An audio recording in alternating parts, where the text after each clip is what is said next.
Managing Director of the Toronto office of CASACOM, and I want to welcome everybody on this almost eve of the American election CASACADEMY. Thank you everyone who's joining us live, and I know it's Friday afternoon before a weekend, and I know many people are going to be watching this in the days to come, so welcome to you as well.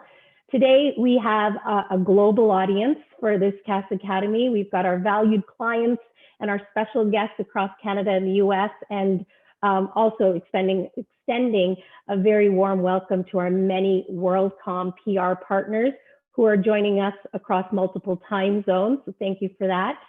You know, at CASACOM, we spend a significant amount of our time doing target audience analysis. It's what we do every day. This is where we generate the true insights and we build our measurable communications plans.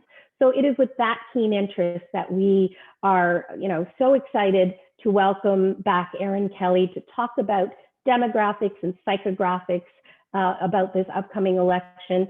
Erin Kelly is the president and CEO of Advanced Symbolics, and we also have her colleague, Shannon Davidson, who is a senior AI scientist. Welcome, Erin and Shannon. Thank you. Thanks, now today they're going to pick up where they left us hanging on the edge of our seats after the last webinar.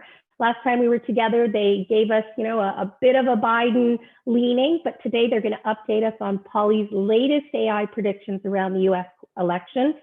Erin's going to have about 20-25 minutes of slides. Keep your questions, write them in the chat. At the end of her presentation, we're going to open it up for Q&A. I'll handle the questions. Erin and Shannon will give us the brilliant answers. Take it away, Erin. Hey, thank you. Thank you, Tricia. Hi, everyone. And welcome to US election eve, so to speak. So what we're going to do today, I'm going to talk a little bit about how the methodology behind Polly. Polly is the name of the AI that we're using to glean, to predict the US election. I'm going to talk a little bit about how she works, what are some of the advantages that Polly has that we are benefiting from. Then I'm going to talk about the results as of today. Now, just so you know, on our website, advancedsymbolics.com, we have our live map of the US voting intention. It's updated every morning. And so you can, after today, watch to see where Polly thinks people are at. And then I'm going to talk a little bit today about the different scenarios. So some of the things that Shannon and his team have had to build into Polly or choose not to build into Polly, but that we are tracking in our lab. So things like, what are the effects of early voting? Because this was historic numbers of people had early voting in this election. What were the effects of the lockdown, and do we see different effects in different states? As well as just various issues, ballot issues versus non-ballot issues. What effect would a vaccine, if Mr. Trump keeps talking about a vaccine is imminent, if he were to announce a vaccine before the election, which seems very unlikely now, but we did model that out, what would the result be? So just little interesting geek out kind of things. But first, I got to share my screen. First, we will just do a little bit of background on ASI and Polly. So these are some of our customers. Just to give you an idea, this is mainstream technology. So augmented research, which is the type of research that Polly does, is used by main brands, GM, MasterCard, McDonald's. We do most of our work through agencies like CASACOM, who work then with end customers, because working with AI does require quite a bit of training. So, and so we do work with small, medium-sized businesses as well, often through companies like CASACOM that have the background in how to train AIs and how AIs work. So what is different? What is it that Polly is doing? How is she like traditional researchers, and how is she different? So traditional research uses the gold standard, the randomized controlled sample of a population. What does that mean? Well, sampling, first of all, you can't interview everybody in the United States, right? We can't interview all 350 million Americans to see how they're going to vote in the election. So we have to get a sample of the population, but one that perfectly looks just like the original. So we don't want to just interview rich people and say, how are you going to vote? Or just interview white people. We have to make sure that that sample has rich, poor, black, white, and everything in between, people from different geographic areas. We also want it to be, controlled. So we make sure we have the right representation, that we have average Americans, but we also want it to be randomized. We don't want to say, hey, do you want to be part of our poll? Because that's opt-in bias, okay? That people who are interested in politics are going to be overrepresented then in your sample. So you want to just pick people at random and say, how are you going to vote? How are you going to vote? So phone polling, which is how this was done traditionally, does that, the randomized controlled sample. The challenge with phone polls is that people aren't taking them anymore, right? That people are on mobile phones. So it used to be like in the 90s, you get over 70%, 60% of people would take a phone poll in a randomized fashion. Today, that's around 7% of the population. So you have low participation. That makes it very expensive. It also really, a lot of outliers join those polls. It makes you very susceptible to opt-in bias, and it's time and resource intensive. So in recent years, we've seen various technologies applied to social media to try and overcome this low participation rate on surveys. The advantage of going to social media is you get the big data sets and you get it in almost real time. And my team won't let me say real time, but we're talking about like seconds of lag here. It's quite real time. The problem is that they haven't learned how to sample on social media. There's a lot of, it might seem like it's easy to do, but when you're sampling properly, you have to make sure that the people in your sample aren't related to each other. You don't want to be double counting people, and that some people post 40 times a day and other people post once a month. And if you're doing keyword searches, etc., you'll overrepresent the people who participate more. So because they're not sampling, they end up, you can't ask specific questions. You end up with what we call vanity metrics, which is thumbs up, thumbs down, time on site. It's not representative of the population. So in the last few years now, in the last, say, 4 years, with AI, we have been able to do that, to properly sample social media so that you get the best of both worlds. You get the big data sets in real time, and it's properly and scientifically sampled so that you can do that statistical work and modeling on it. And that's why we have folks like Shannon with PhD who knows how to do that. It's a very sophisticated type of research. And this poly in particular was developed by researchers at the University of Ottawa over a 5-year period. And so just to give you an idea, it was a whole team of PhDs working on it. It was a very hard nut to crack. And it's been licensed to Advanced Symbolics, and we have a patent on how to do the sampling on social media. So what are some of the advantages? So you've heard of demographics and psychographics, which are the types of data that you get from traditional research. Psychographics, for those who don't know, are psychological characteristics. So for example, if we were to look at travel, something that we all probably miss and enjoyed once upon a time, I'm what would be called a historical traveler. I like to go to places like Rome and Israel and Greece. There are hedonistic travelers and all sorts of different travelers. But if you just ask me, where do you like to travel? You'll get a very skewed view of where I actually take my vacations, because the last time I had a holiday, I actually went to Orlando and to Disney World. Why? Not because I like to do that, but because I have a family, I have kids. So that's why sometimes when we ask people survey questions and we don't consider other factors that are influencing them, we don't end up getting the right forecast of how people will travel. So what augmented research gives us, in addition to the demographic and psychographic information of the individual, is what we call sociographics. So sociographics say Erin is part of a family, and that is going to influence where she takes her holidays. In addition to that, we have digiographics. Sociographics is also your coworkers and people who hang out with you, your friends, and how they influence, in this case, how you vote or how you purchase certain products. Digiographics, something we also have access to, are the things that people read, that they like, that they follow, that they trend, and interestingly, and just as important, the things that they're exposed to, but they choose not to like and they choose not to read. That gives the AI an idea of what is important to these people. Now, important to note that we do all of that while maintaining privacy. So ASI actually just I think 2 days ago, it was announced that we had won an award from Genome Canada to predict COVID and other outbreaks, virus outbreaks, pandemic outbreaks in the population. We do a lot of work with Health Canada and with the Public Health Agency of Canada. We've had the tires kicked on us from a privacy perspective. We are not Cambridge Analytica. So let me give you a little bit of background on the difference between those things. So what traditional market research does is something called descriptive analytics. This is how many people say they're going to vote this way. This is how many people say they're going to vote that way. Poly does what's called predictive analytics. So it's a step up from descriptive. We're able to use additional data in order, and longitudinal data in order to predict what's going to happen in the future. That's why we've been chosen to predict, both by the Ontario government and the Canadian government, to predict outbreak of disease in the population.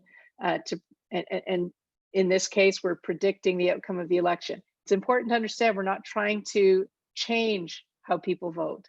We are not trying to manipulate people. We are simply very accurately saying what are the issues that are important to people, what are the things that are causing them to vote one way or another way. It's very similar to what Statistics Canada does. In fact, Statistics Canada is a client of Advanced Symbolics. So it's predictive research.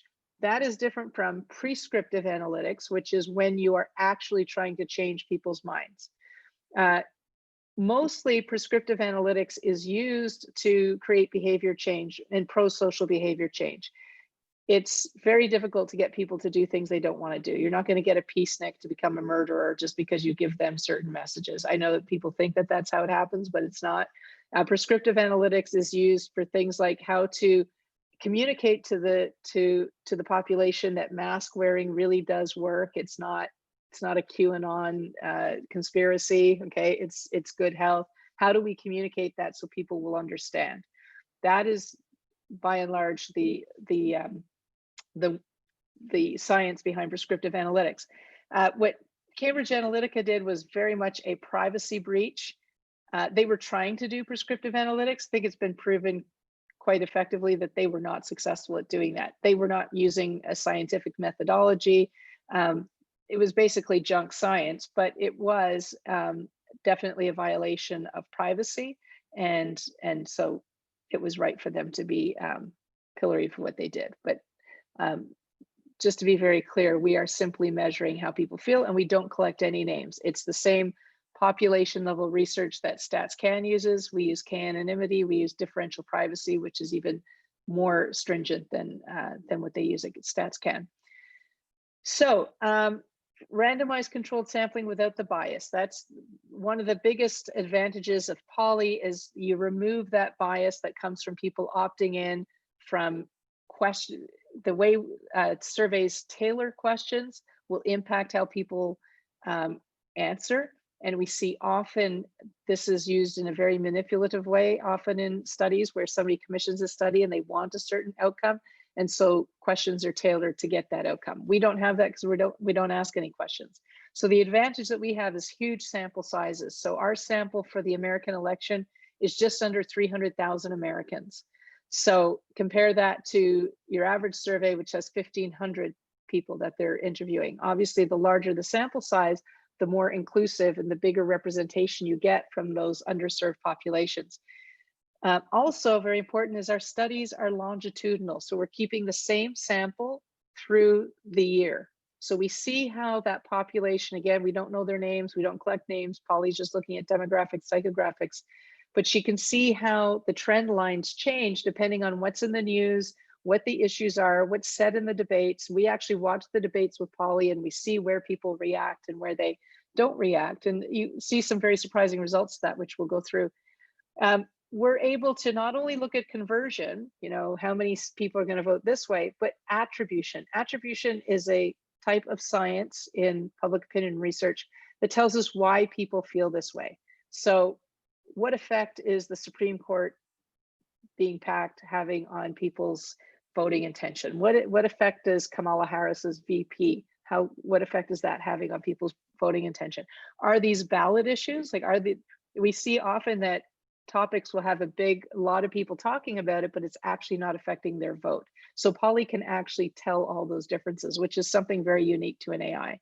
We don't ask any questions, so there's no question bias. Nobody opts in. You might be in our study. You don't know. I don't know either if you're in our study.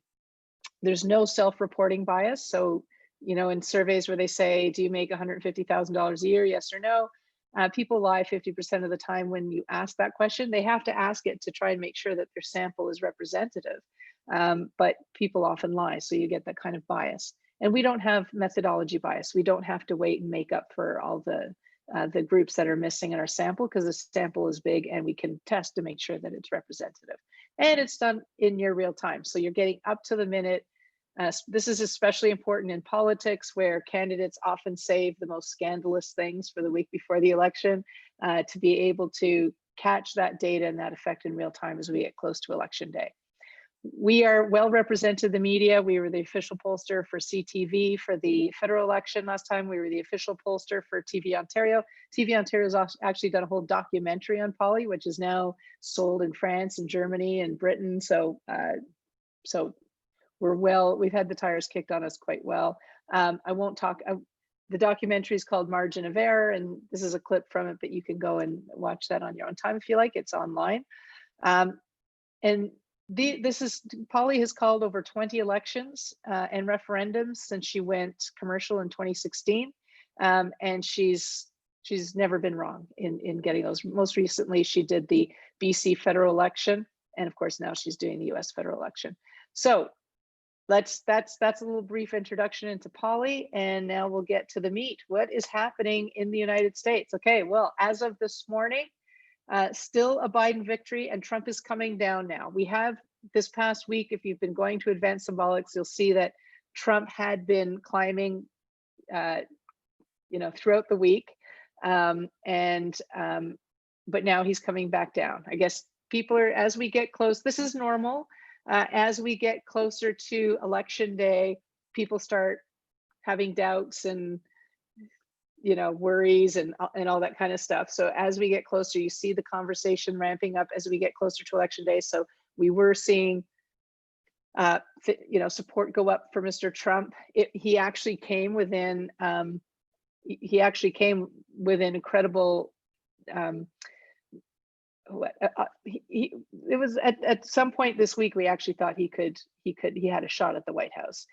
He's now coming back down, and we expect that as we get closer to election day, now that trend will continue, that he will come back down. So we're seeing on the right, you'll see the popular vote, 54% to 46%, the Electoral College, 349 to 189. Now, if you go to our website, you'll see underneath, we have the issues listed out as well. So we'll talk about that in a few minutes. What is responsible for the big change today? I'm going to throw to Shannon on this, but just as a little bit of an intro, we're seeing a lot of volatility in Ohio and in Texas. And a few people have been asking me about that. So Shannon, do you want to tell us a little bit about what's going on in Ohio and Texas today? Yeah, sure. So Ohio, we saw actually had the biggest one-day kind of jump in terms of the expected number of electoral votes we see for Biden, 4.3 difference, which is significant. And so I can, like, going into the issues, we can see, well, what's kind of happening today. And according to Polly, the issue that's really made the big change there was the COVID issue, which has been a big issue this whole election. But in particular in Ohio today, it really seemed to actually have an extra big change. So I was actually just curious, and so I went over to look at the COVID statistics, and indeed today in Ohio, I think they have 3,500 new cases, which is a very big jump for them. If you look, you can go to New York Times, you can see it's like a big shot up. So I think that's probably what we're seeing, is that often when it's an issue like COVID, which can vary state to state, if you an issue like that can change specifically in a specific state how people are feeling. So in general, we see COVID being an issue. When people are more worried about COVID, they tend to be more pro-Biden. Texas, where we similar saw a fairly large change. Texas is a state that's actually been quite volatile over the past week. We saw it going towards Trump for most of this week, but now it's shifting now back towards Biden. We saw a lot of the volatility to do with kind of how people were talking about the energy policy. So Biden's energy policy is more explicitly saying that there will be eventually a transition away from fossil fuel. And I think there is some, within Texas, it's not universal that everyone thinks this is a crazy thing to say. I think there's a recognition in the industry that this is a long-term trend. And so depending on how people are feeling about that issue, that can kind of swing either Biden or Trump's direction. So those I'd say are, yeah, the big kind of localized trends, at least today. Okay, thanks, Shannon. And as Shannon alluded to, we have in our lab, we're actually able to track all of the issues. We list them down here: Black Lives Matter, Supreme Court, Trump taxes, etc., and see and we can look at them by ideology. So if you're on the left, if you're in the center, if you're on the right, how do each of these issues influence how you intend to vote? And some of the things that are interesting, if you look at, for example, Trump's taxes, for center voters, which center is really the one you want to look at, because the partisan, they've made up their mind. It doesn't really matter what anybody says. That's, they're going to vote the way they vote. But the things like Trump's taxes actually helps Trump. And we'll go into a little bit about why some of these things are kind of counterintuitive. But if we were advising, say, the Biden campaign, which we're not, we would probably say to them, don't waste your time talking about Trump's taxes because it's not helping you. We are also able to look at the issues state by state. So here's a little snap. Trump getting COVID was very positive for the Democrats in Arizona, good for Trump in Florida, good for Trump in North Carolina, and helped the Democrats in Ohio. So you can see from state to state, each issue has a very different effect. And of course, they're all really battling for the 5 swing states. So those are the ones that most people are looking at: in Florida, Pennsylvania, Texas, those. And then we can look at things like how the different candidates, we know, Trump and Biden have their folks, but how do the vice presidential candidates play? And we find that, for example, forget about the negative, this slide's a bit confusing, but Mike Pence does a lot more for the Republicans than Kamala Harris does for the Democrats, for example. So just interesting to look at the different issues. So how do the different issues affect each candidate? So I'm just taking a little snapshot here because we're tracking basically every issue that's come up in the election. But things like I get all the time when I do media interviews, the reporter will inevitably ask me, what does Polly say about the likelihood that the election will be accepted, the election results will be accepted? Of course, Polly doesn't have an opinion on that because that's up to Trump and Biden, whether or not they will accept the election results. But I can tell you that just questioning whether or not the president will accept the election results helps him.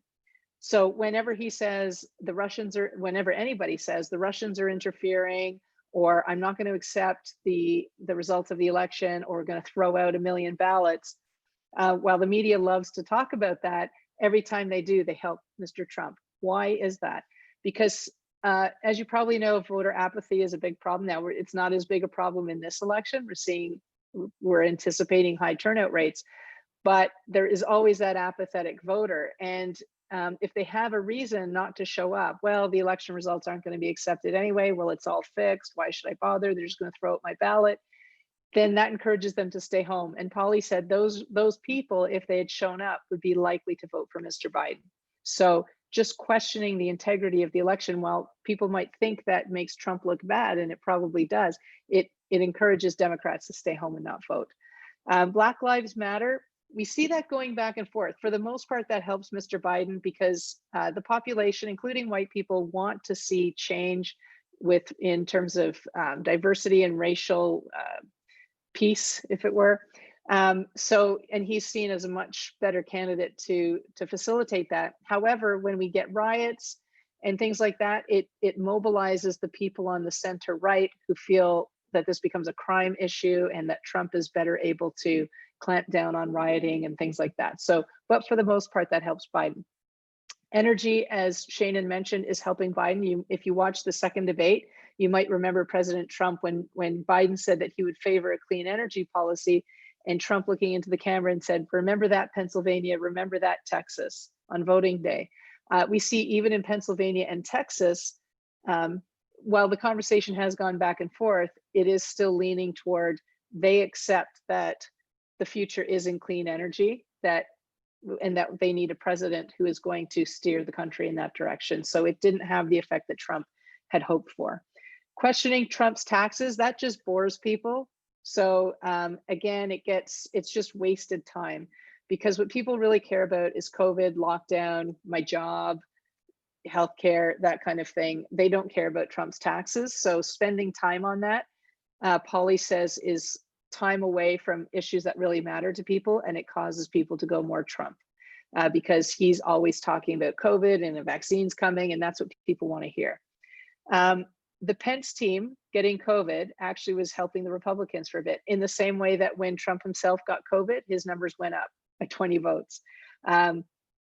Just because people think that makes him human, he makes them like us, and it makes it more likely that they're going to get a vaccine because they themselves are getting the virus.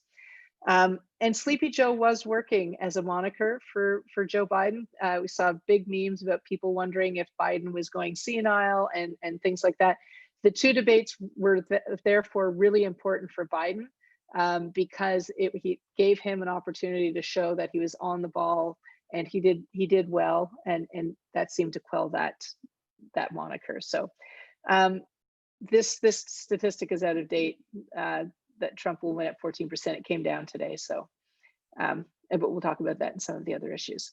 Now, as I mentioned at the top, AI can also model different scenarios. So on our website, we have kind of the mainstream scenario. We have not incorporated in that scenario the impact of early voting. It's an ongoing debate whether or not we should, and do that this weekend or something. But we did model it in our lab, and I'm going to talk to you about the effects, or Shannon will talk to you about the effects that had. The impact of announcing a vaccine is interesting. We developed this model for what happens if if we announce a vaccine, and some of our fans, when they write to us, we'll get into the science with them. We write back, and if they take an interest in the statistics. And one of the things we've been saying to people is, if a vaccine is announced, Trump will win the election.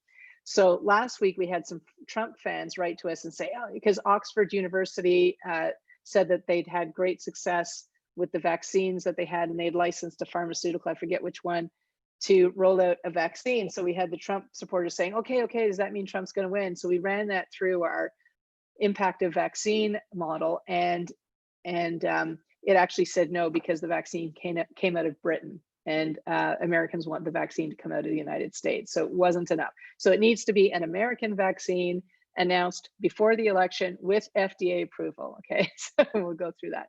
And then the impact of the commuter and water cooler talk, as I mentioned, I think I mentioned at the top of this, in any election, you have the effect of neighbors coming together, commuting to the office, talking as they commute, standing around the water cooler, discussing issues, and that does have an effect on the election, which Shannon can talk a little bit about. And so we had to model in our study, in this particular part of the study, what effect do we see? What would have happened if we hadn't had a lockdown? And so, because in some states they have a lockdown and others they don't, what effects will we see there? So I'll take it to you, Shane, and let you take us through the maybe the early voting. So what impact did early voting have, do you think, on the election? Yeah. So originally, yeah, we haven't included that in our main model because it is a tricky thing to model, and originally also, I guess I, as a fallible human, did not predict that this would be as big an impact as it would be, so I didn't think to put it into Polly's modeling originally. So as we do put it in, the thing, it does not have a significant impact actually on our prediction for the numbers. Like either way, we see Biden winning by about a similar margin, just because the race has been relatively stable. To this point, there has been some ups and downs, but overall, Biden has been highly favored to win this election over the past month when early voting could occur. And the other reason why it won't have as big an effect as one might think just by reading the raw numbers is because we do have reason to believe that the more partisan you are, the more likely you are to vote early, for obvious reason. If you're an undecided person, right, you're not as keen to vote early because you're undecided. So those big numbers, a lot of them are going to be votes that we would have predicted going for either Biden or Trump to begin with. However, there are when early voting happens in these numbers, there certainly will be some voters who are more towards the middle who are voting early as well, because of perhaps because of concerns of COVID when they go to the voting booth, things like that. And the main impact we find that this has is just on our probabilities of Trump winning, because of course everyone who has already voted will have voted with the information they had at that point. And so a lot of the uncertainty Polly has is because, well, perhaps some giant October surprise will happen. We're getting pretty late, but a late October surprise happened that, Biden has some, I don't know, Biden's sex scandal, whatever, right? Some crazy thing happens and suddenly we have a large swing to Trump. And so those voters who already voted, of course, in early voting aren't going to be affected by that late scandal. So the main thing is that it's just lowers our chance of something unexpected happening, thus, which is then lowers Trump's chances, because Trump winning in general is unexpected. So in a sense, as we get actually closer to election day, the effect of early voting becomes less of an issue, because the probability of something unexpected happen goes down naturally as well. So there probably won't be much difference on actually election day in terms of our prediction with or without early voting. Okay, but it did bring down Trump's overall chance of winning anyway, the effect of the early voting. Yes, and I should say, the probability is from about 12% to close to 6%, so quite significant. Okay, good for Biden fans. So what about the effect of the COVID lockdown? If we hadn't had a lockdown, in other words, how would the election have been different? Right, and so in this case, we see that if people were in fact going to work and having more social interactions with work colleagues, more social interactions with just people in the world because of normal day-to-day activities, it appears that in fact we would see better results for Biden. This being that in general, the general mood of the country seems to be towards Biden, and when you go out in like a work situation, right, you're likely to kind of talk to people who have different, perhaps ideological views and backgrounds to you, and so that kind of pushes everyone who's kind of undecided more towards whatever the mood of the country is, which in this case we see as Biden. And so in that case, we would see, so in terms of giving us numbers, I ran the scenario yesterday. Yesterday we saw like our model had Biden winning 338 electoral votes, and we saw if people were going out and talking, we would expect them to win a majority, more like 359. And so what happens right now, of course, is people aren't having these kind of conversations. People are still talking to people, but you're more likely to talk to your friends, because that's who you're going to video chat with, not some work colleague necessarily as much. And those people are more likely to have similar ideological backgrounds or similar kind of views to your own. And so they don't have as big an impact on actually switching people and pushing people more towards kind of the centrist view of the country. So, okay, good. So, so if Trump had been smart, he would have encouraged more lockdowns. Right? In a sense, yeah, right? Okay. Okay, so the effect of the vaccine. So I know it's unlikely at this point that we're going to have a Friday afternoon vaccine, but how did you figure that one out? That a vaccine. So how does Polly figure out that if Trump had managed to pull out a vaccine, and if he still does on Monday, that will change voter votes in his favor? Right. Yeah, so this is a tricky thing. So we have to simulate kind of how people in our sample would be reacting to a vaccine, right? And then see how that affects the numbers. So essentially we kind of pushed. We're kind of modeling. Can I just interrupt you there for 1 sec, just to give people some background? So this is called a counterfactual in statistics, right? It's not something that Polly has invented, but when you have a proper sample and you have a lot of data, you can actually put a scenario to the model that says, pretend this thing that hasn't happened happens, and you can get quite a realistic view. And this is done in other scientific research. It's not particular to Polly.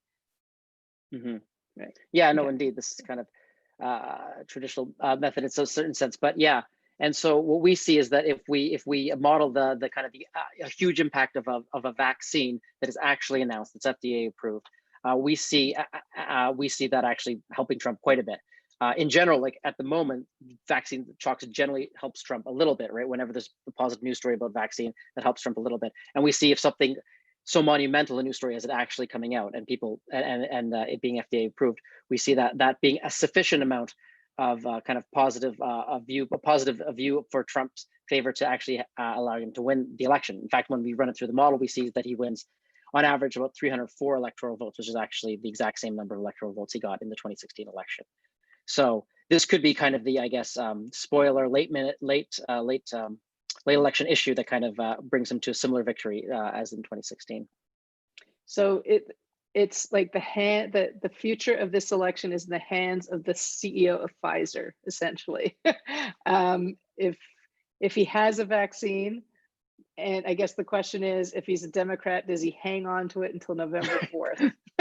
You know, he's the, was it Mike Comey or Mark, who was the FBI director who had the Clinton emails? Oh yes, like 3 days before. Okay, so yeah, this Comey. is like the equivalent of that, right? Yeah. Fortunately, unlike that case where Comey was just one man who could decide whatever he wanted, here it's actually a lot of scientists and kind of bureaucratic processes in the FDA. So it's harder to kind of manipulate that for one way or the other. So yeah, it seems like an unlikely turn of events at this point.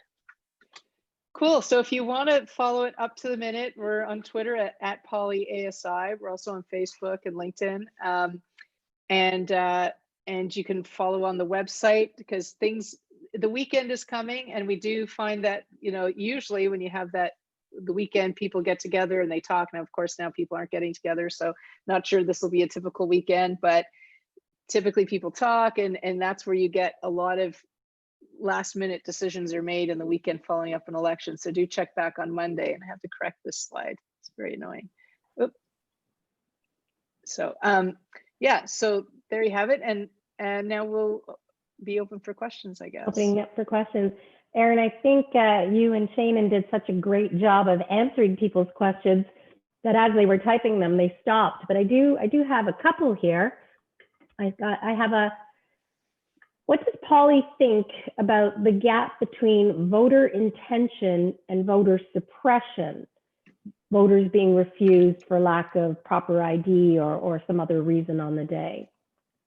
Shannon, do you want to take that one on? Because we've kind of we've modeled that one, right? Like the effects of ballots that are, well, this is different. This is the early voting. We did look at ballots that were not filled out properly, but what about voter suppression? I know Polly doesn't really track voter suppression, or does she?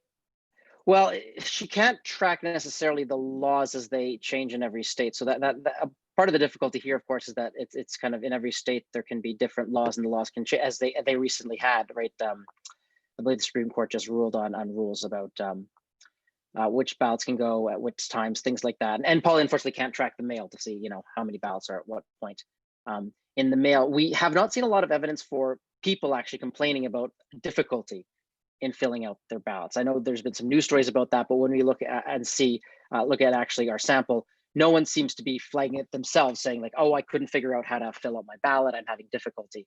Of course, there's always the possibility that people are just totally unaware and are all doing it wrong.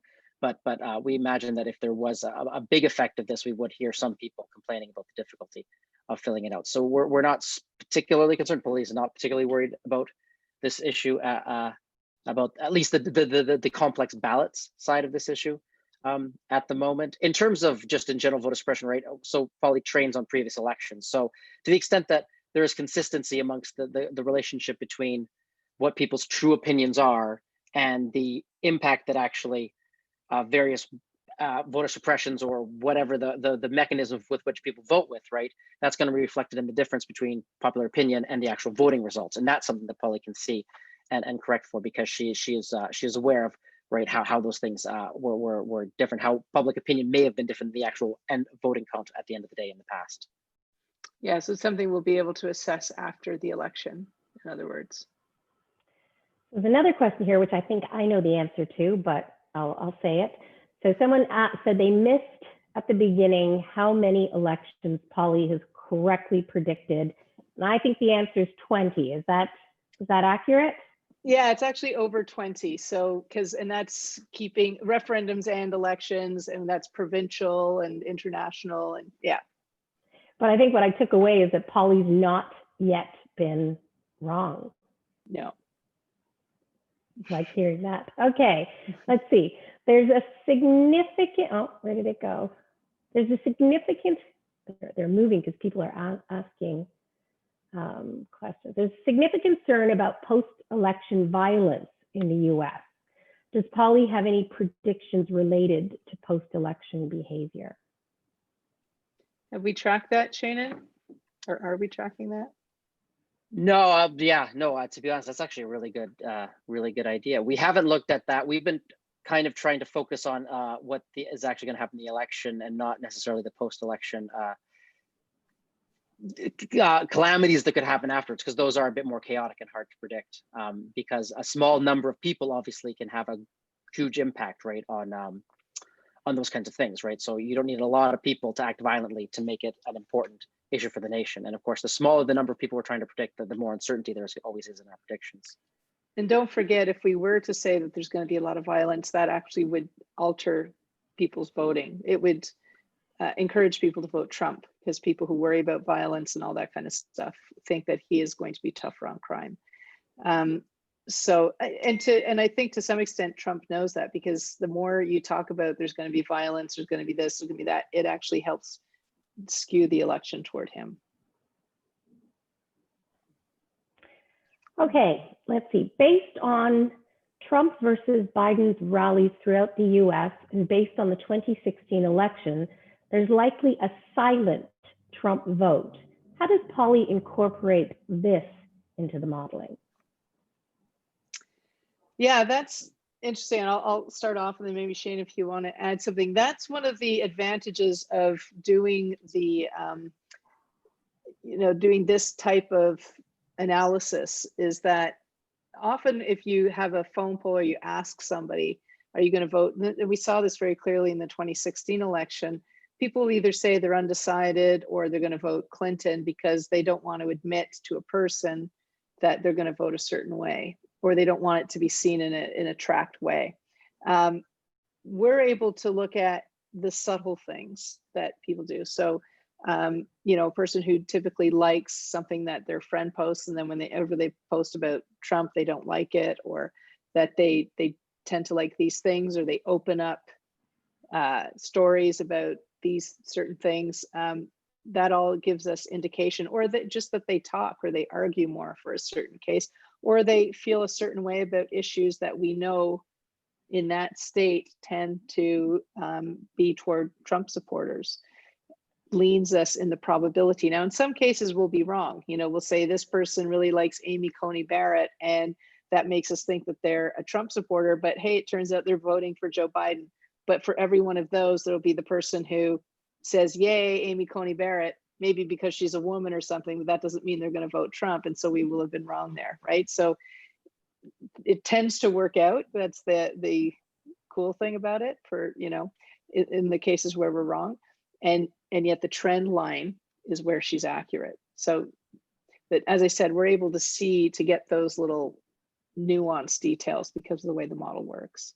Did you want to, did I miss anything out on that, Shannon? No, yeah, no, that's, Okay. yeah, that's right. This next question is kind of linked with that as well. It's Andrea asks, curious how Polly deals with untruths that might be circulating around the campaigns. And she adds on, do untruths even matter?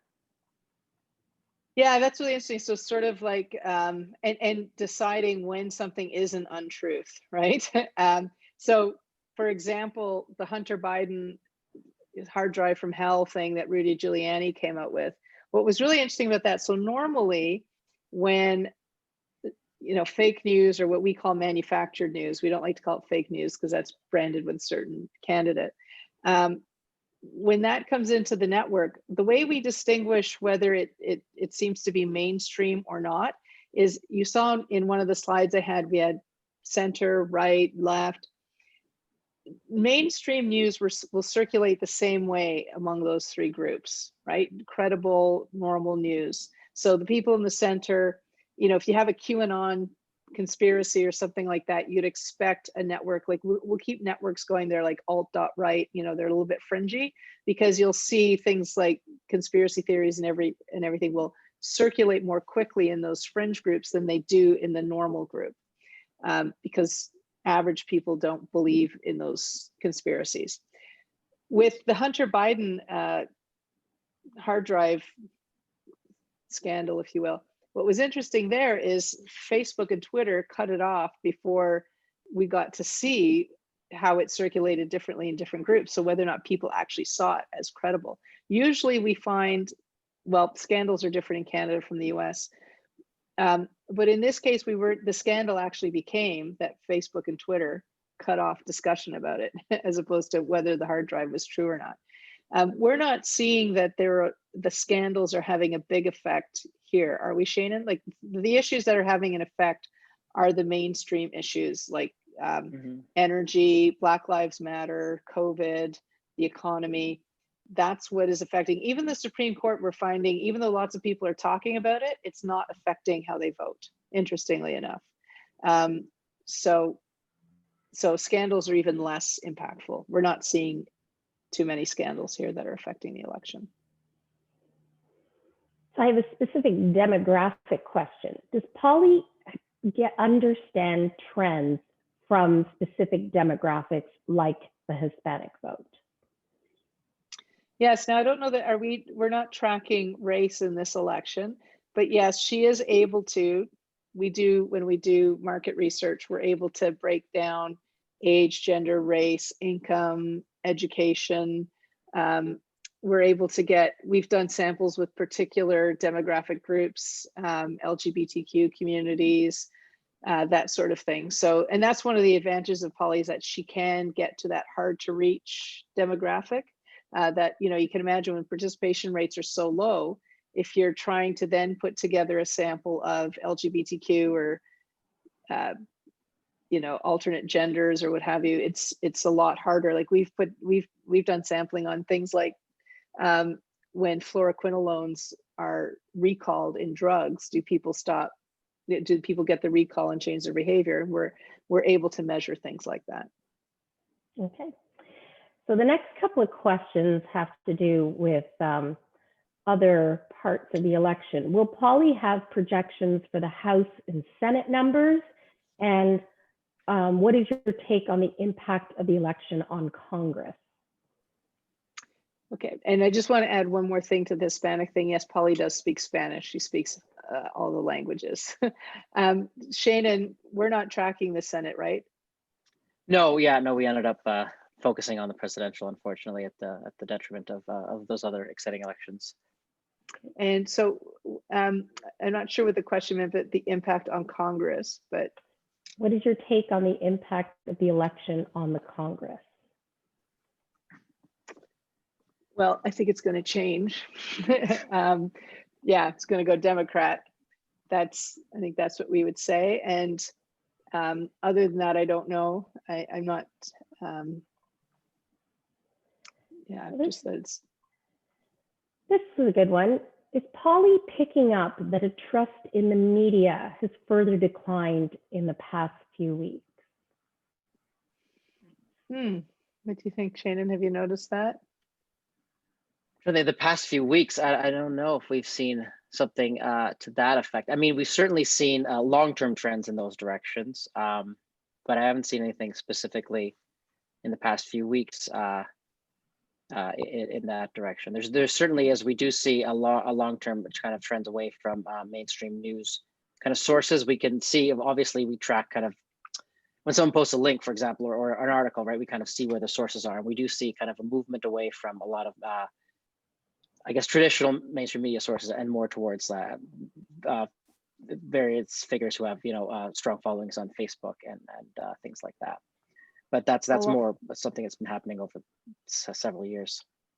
I'll also mention we've done some work on trust in government, and I don't know if this is this goes hand in hand or what have you, but we're definitely seeing lower levels of trust in government, and I think that's why you see things like the anti-masking movement and lockdown protests and things like that, because people don't believe the leaders. They don't believe the officials when they say that we have to lock down, we have to wear masks.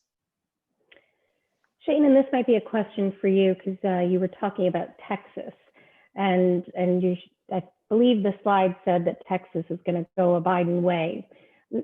Someone's asking, what are the factors that would suggest that this shift is happening in Texas to turn it into a blue state?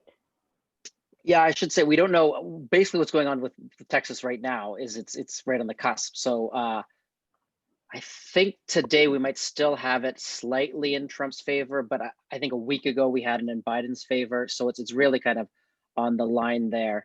I think today the change, a lot of the change had to do with COVID being an issue that people are particularly worried about there, and that's been just an issue that's overwhelmed a lot of places.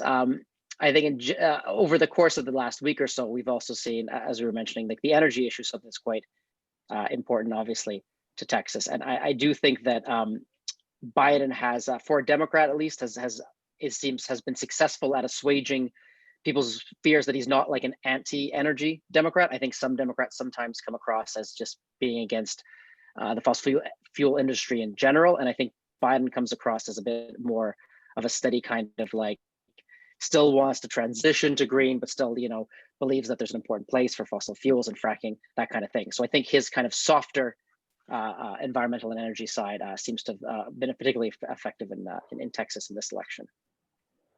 Some more questions that are specific to certain populations.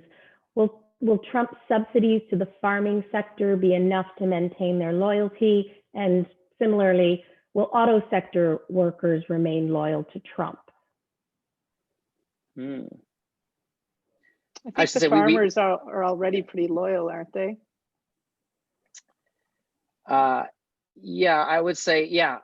I should say we don't track at the moment people by occupation. Maybe that would be something interesting to look at.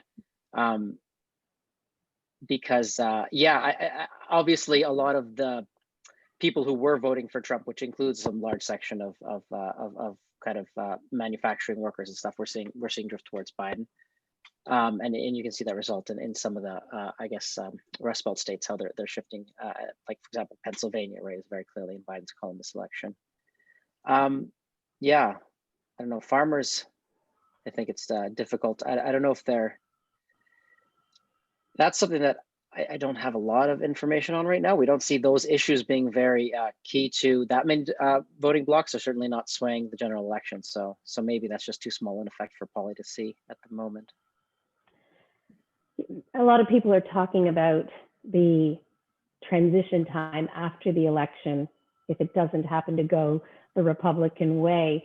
Is Polly picking up any sort of sentiments around how people feel if the democratic process isn't followed the way it's meant to in the spirit of American politics?